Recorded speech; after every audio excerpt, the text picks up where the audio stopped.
aj zhromaždenie, drahí bratia, sestry, drahí priatelia. Je znovu byť dobre v dome Božom a v počiatku na úvode.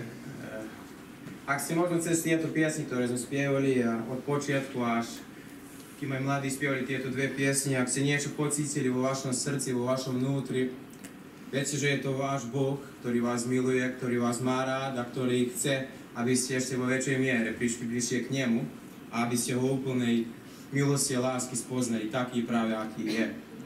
Ja verím, že sa Pán práve znovu chce dať poznať každému jednému z nás, práve taký, aký je. A ak si možno dnes domnievaš vo svojich mysliach, vo svojom srdci, ako by je potrebné prísť k Bohu, alebo ako nech pristúpim takémuto veľkému Bohu, je to nie je nič ťažké. Je potrebné, áno, najprv vystúpiť, potrebné, áno, pokáni a vo viere prísť bližšie k nemu a ja verím, že on je ten práve, ktorý odpovedá ľuďom, ktorí ho hľadajú z úprimnosti svojho srdca a dá sa práve nájsť tým, ktorí ho hľadajú. Ja som vďačný Pánovi a na úvode by som si volil z Božieho slova čítať Božie slovo, ktoré je zapísané v Lukášovej Evanjelii svätého Lukáša, 17. kapitola, k nášmu povzbudeniu. Je to Lukášova 17. kapitola a čítal by som od 11. veršíka. Môžeme postať v úcte Božiemu slovu, kde nám Božie slovo hovorí: A stálo sa, keď išiel do Jeruzalema, že išiel pomedzi Samáriu a Galileu. A keď chádzal do ktorého si mestečka, stretlo sa s ním 10 malomocných mužov, ktorí sa postavili zďaleka a hovorili povýšeným hlasom: Pane Ježišu, zmiluj sa nad námi. A keď ich uvidel, povedali im: Idte a ukážte sa kňazom. A stálo sa v tom, ako išli, že boli očistení. A jeden z nich, vidiac, že je uzdravený, vrátil sa veľkým hlasom, oslavujúc Boha, a padol na tvár k jeho nohám a ďakoval mu. A to bol Samaritán. Vtedy odpovedal Ježiš a riekol: Či ich nebolo všetkých 10 očistených? A kdeže je tých 9? A či sa oni ako Židia nenašli takí, aby sa boli vrátili a dali Bohu slávu, iba tento cudzinec? A jemu povedal: Vstaň a idi, tvoja viera ťa uzdravila. Ďakujem vám toľko ščítaného slova. A na úvode som chcel spomenúť, verím, že každý jeden z nás máme tie momenty v našich životách, ktoré môžu a chcú vlastne v podstate zmeniť naše životy. A každý z nás máme v živote momenty, keď si častokrát niečo uvedomíme a niečo, čo sme častokrát predtým niečo nevideli. A tento verš nám práve hovorí o jednom malomocnom, ktorý videl, že bol uzdravený a na základe práve toho sa vrátil znovu Ježišovi a ako nám Božie slovo hovorí, ho oslovoval a ďakoval mu, že sa ho Pán dotkol a že ho uzdravil a že ho očistil od tejto choroby. A na týchto slov by som dnes chcel a na túto tému by som dnes chcel hovoriť. Jednoducho, či vidíme Božie skutky v našom živote alebo v našich životách. A chcel by som sa zastaviť dnes odplňa na troch otázkach, ktoré nachádzam jednoducho v tomto oddiele, ktorý sme prečítali. Je to prvá otázka, čo znamená, keď tento videl jeden, a prečo sa on práve, druhá otázka, vrátil a ostatní nie. A tretia práve, ako môžeme aj my vidieť Božie skutky a správne na to všetko reagovať. Chcel by som sa na počiatku zastaviť na tej prvej otázky, ktorá je veľmi dôležitá, že tento človek, ako Božie slovo nazýva Samaritánom, hovorí, že on videl. A keď čítame Božie slovo, môžeme vidieť, že všetci 10, Božie slovo nám hovorí, boli uzdravení. A prečo sa však vrátil iba jeden človek? Všetci videli možno uzdravenia, tí všetci 10 videli uzdravenia fyzicky, že ich naozaj Pán očistil, ale iba jeden muž videl aj niečo viacej od toho fyzického, a to je aj, verím, že duchovné uzdravenie, ktoré každý jeden človek potrebuje. A v Biblii často čítame, že ľudia, Božie slovo o tom nám hovorí, a ešte aj prorok Izaiáš o tom prorokoval a hovoril, že ľudia majú oči, ale s tým, že majú oči, častokrát nevidia. Ľudia majú uši taktiež a častokrát nepočujú a neporozumujú. Ich srdce to nechápe, ich srdce ich jednoducho nerozumie. Viete, verím, že toto vieme, ale chcem túto podstatnú pravdu predniesť pred každého jedného nás dnes večer je, že vidieť znamená sa viac než pozerať na niečo. Znamená porozumieť a uvedomiť si, že Boh práve koná. A chcel som sa opýtať otázku, ktorú sa každý veriaci verím, že potrebuje opýtovať na každý jeden deň a jednoducho, či vidím Božie skutky, Božiu milosť, ktorú mi On dáva, ktorý On činí pre mňa, za moje dobre, každý deň. A či toto len tak hľadím v mojom živote ľahostajne, že dobre, Boh je dobrý, Boh koná, ale ja pôjdem mojim životom a smer môjho života ide tak, ako aj išiel doteraz. Chcem povedať, že niektorí ľudia dnes, je to žalostné, je to smutné a smutné je to častokrát, že aj veriaci ľudia sa nachádzajú v tomto, je práve, že niektorí ľudia vidia častokrát požehnania ako nejakú samozrejnosť. To sa stáva každý deň, je to normálne, tak fungujeme a tak to má byť až po sám koniec. Ale chcem vám povedať dnes z tohto miesta, že to, čo vidíte častokrát dobre vo vašich životách, je to vlastne Boh a je to Jeho milosť, ktorá požehnáva váš život. Či vidíte dážď, ako Božie slovo hovorí, že Pán velí dažďu, aby padal aj na spravedlivých, aj na nespravedlivých. Náš Pán je toľko dobrý, že bez ohľadu, aký je človek, On ho môže a chce požehnávať na každý deň. Iní ľudia zase znovu vidia len seba a častokrát na Boha zabudnú. Ale vďačný človek verím, že vidí Božiu ruku za každým krokom a za každým dobrým darom. Verím práve, prečo sa tento človek vydvojil od týchto 9. Práve bolo to, že nerozmýšľal len v podstate iba o sebe, že teraz znovu sa môže vrátiť do svojho doma. Verím, že vieme o tom, že ľudia, ktorí boli malomocní, tá choroba bola príliš veľká a častokrát tí ľudia, väčšinou všetci boli v podstate častokrát vydvojení z spoločnosti a bývali na niektorom inom mieste. Nebývali vo svojich domovách, bola to ťažká nemoc v tom čase, ktorá bývala. A verím, že tento človek je videl uzdravenie vo svojom srdci, vo svojom živote, a nielen fyzické uzdravenie, ale videl aj ešte niečo viacej, že práve to Boh, ktorý ho požehnáva, je to práve Boh, ktorý ho uzdravuje a ktorý mu dáva tento veľmi dobrý dar do jeho života, aby bol znovu zdravý. A verím, že nerozmýšľal len iba o sebe. Verím, že len nerozmýšľal iba o svojich cieľach, o svojich plánoch, ktoré možno mal vtedy, keď videl, že hej, ja som zdravý. Ale on sa zastavil a Božie slovo vraví, že sa vrátil k Pánovi Ježišovi a že ho oslovoval a že mu ďakoval, že mu to učinil. A Božie slovo hovorí, že to robil veľkým hlasom. Znamená, že ho oslávil za to, čo spravil Boh v jeho živote v ten deň. A my sa, bratia a sestry, drahí priatelia, na každý deň musíme pýtať otázku, či vidíme Božiu milosť v našich životoch. A tu prichádzame po tú druhú otázku, keď videl a práve Božie slovo hovorí, vrátil sa. A je to správna odpoveď, ktorú každý jeden z nás môžeme vždy konať v našich životách na každý jeden deň. Tento muž urobil jednoducho to, čo ostatní neurobili. Vrátil sa k Ježišovi. Mohol bežať domov. Mohol bežať, ako čo Božie slovo hovorí, ísť, ukázať sa kňazovi, že je zdravý, ale namiesto toho sa otočil a išiel späť a prišiel k Ježišovým nohám. Prečo? A to je mojou hlavnou mienkou a mojou hlavnou myšlienkou dnes večer je to, že pretože verím, že je tomu tak, že pochopil, že zdroj požehnanie, samým tým náš Boh, je dôležitejší ako iba samotné požehnanie alebo uzdravenie, ktoré môžeš mať vo svojom živote. Či veríme v to a či vieme to, že náš Boh je dôležitejší od všetkého, čo máme v našich životách dnes. A či žijeme tak, že Boh, ktorý ťa aj požehnal s tým požehnaním, je aj ďalej bez ohľadu akýkoľvek dobrý dal do tvojho života, je aj ďalej väčší ponad to všetko a je ďalej potrebné, aby sme vždy prichádzali len k Nemu s vďačným srdcom, lebo On je predovšetkým dôležitejší od každej veci, ktorá je na tejto zemi. Či si zažil fyzické požehnanie, či ťa Pán požehnal, môžeme napočtovať, kto vieš v koľkým, ale nie je to v podstate ani teraz dôležité, verím, že vieme.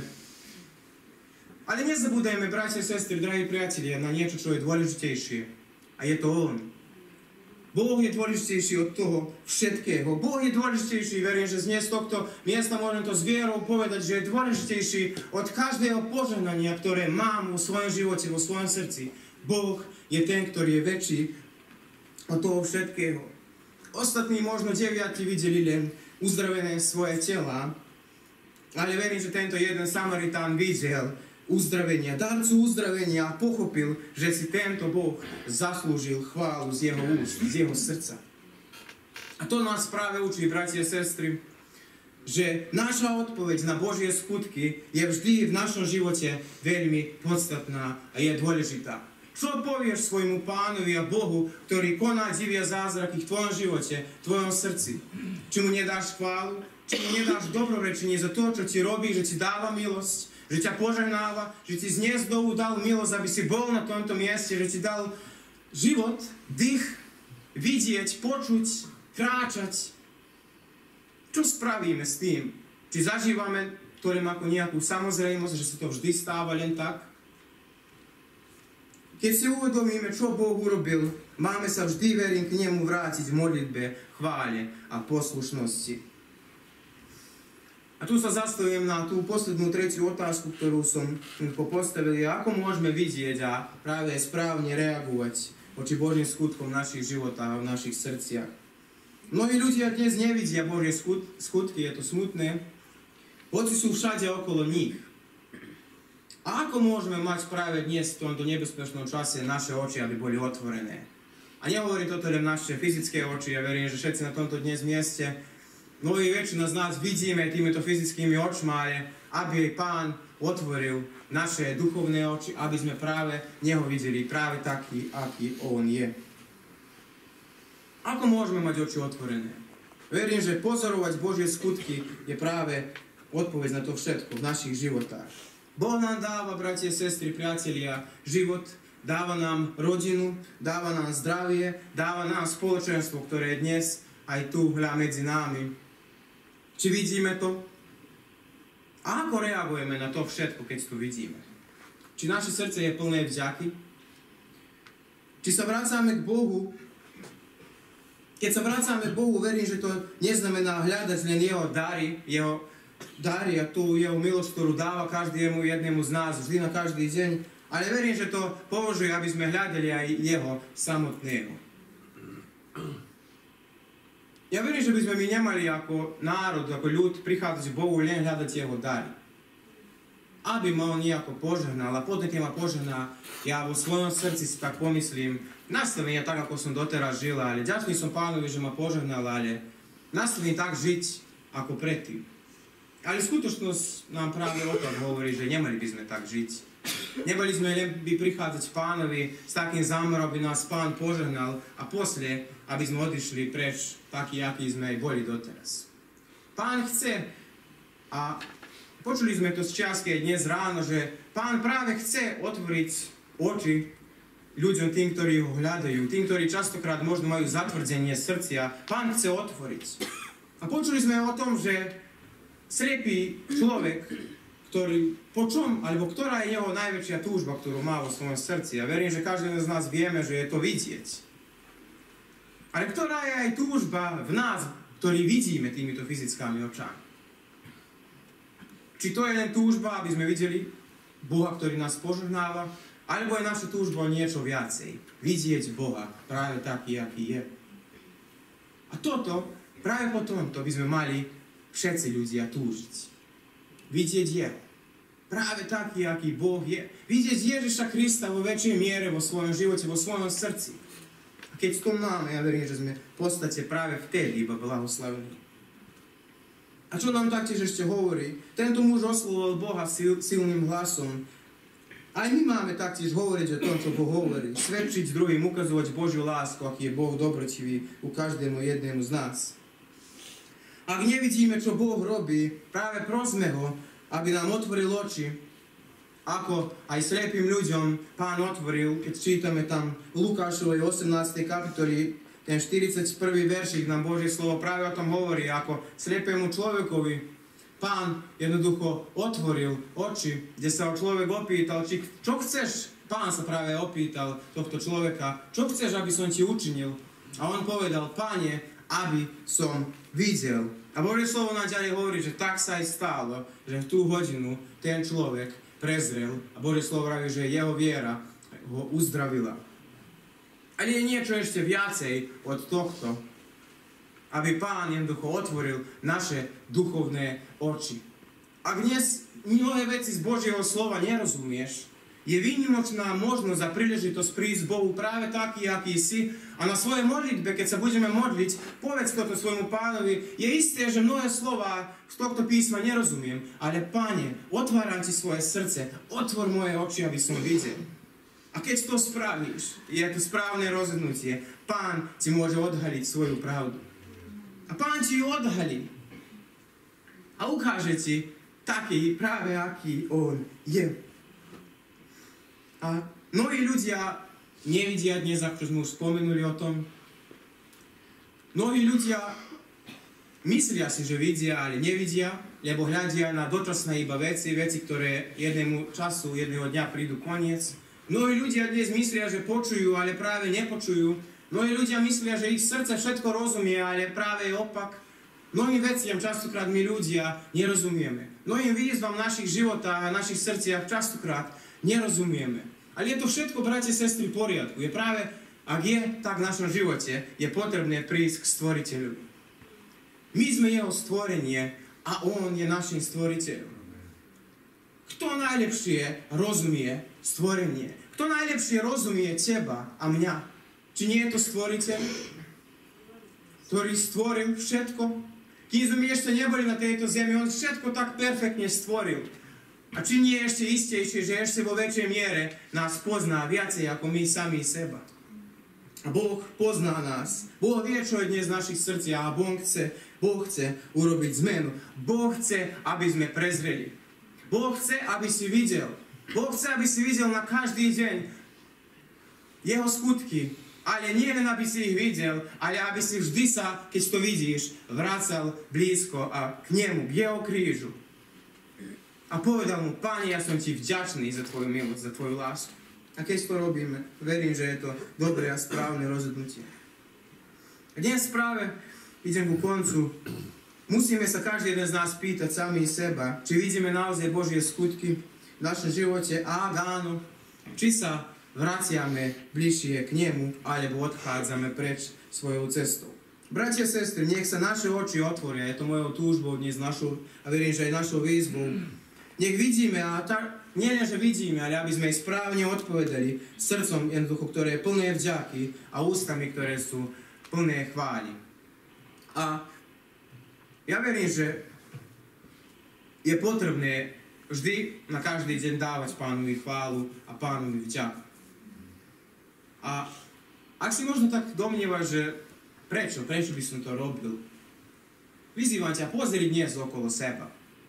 Možno pozri dnes, keď sa zakončia tieto bohoslúžby okolo seba. A ja verím, že budeš môcť vidieť, že budeš môcť pocítiť Božiu lásku najprv vo svojom srdci a budeš vidieť Boha, ktorý konal a koná a bude konať v tvojom živote. Vyzývam nás, každý jedného z nás, drahí bratia, sestry, priatelia, buďme mu otvorení, a ak mnohé veci nerozumieme, príďme k Pánovi taký, aký sme, a On, verím, že nám odpovie a nás napraví a práve nás bude mať takých, akých chce nás mať. Prajem vám každému jednému z vás Božie požehnanie. Amen.